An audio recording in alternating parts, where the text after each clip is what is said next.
আগেকার দিনের মেয়েরা যেভাবে কলেজে যেত ভার্সেস এখনকার দিনের মেয়েরা যেভাবে কলেজে যায়। আগেকার দিনের ব্যাস আমি কলেজে যাওয়ার জন্য রেডি হয়ে গেছি। আজকে তো আবার নীতিক্ষা ম্যামের ক্লাস আছে, জানি না কি হবে। একবার পড়াটা ভালো করে দেখে নিই, মনে হচ্ছে তো সব পারবো।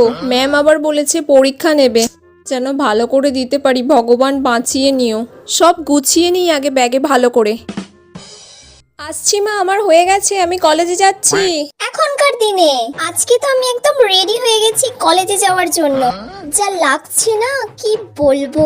এবার একটু ফেস মেকআপটা করে নিতে হবে। লিপস্টিকটা তো পরাই আছে, আর একটু ডিপ করে পরে নেবো। ফেস পাউডারটা ভালো করে দিয়ে দিই যাতে একটু আমাকে ফর্সা ফর্সা লাগে। এবার লিপস্টিকটা পরে নিই ভালো করে। লা লা লা লা লা লা লা। এবার কাজলটা পরে নিই, আর এই ওয়াচটা খালি পরে নিই। ব্যাস আমি রেডি। কলেজে গিয়ে একটু রিলস বানাতে হবে, কয়েকটা ফটোশুট করতে হবে। এবার এই প্যাকটা নিয়ে নিয়েছি, খুব সুন্দর লাগছে।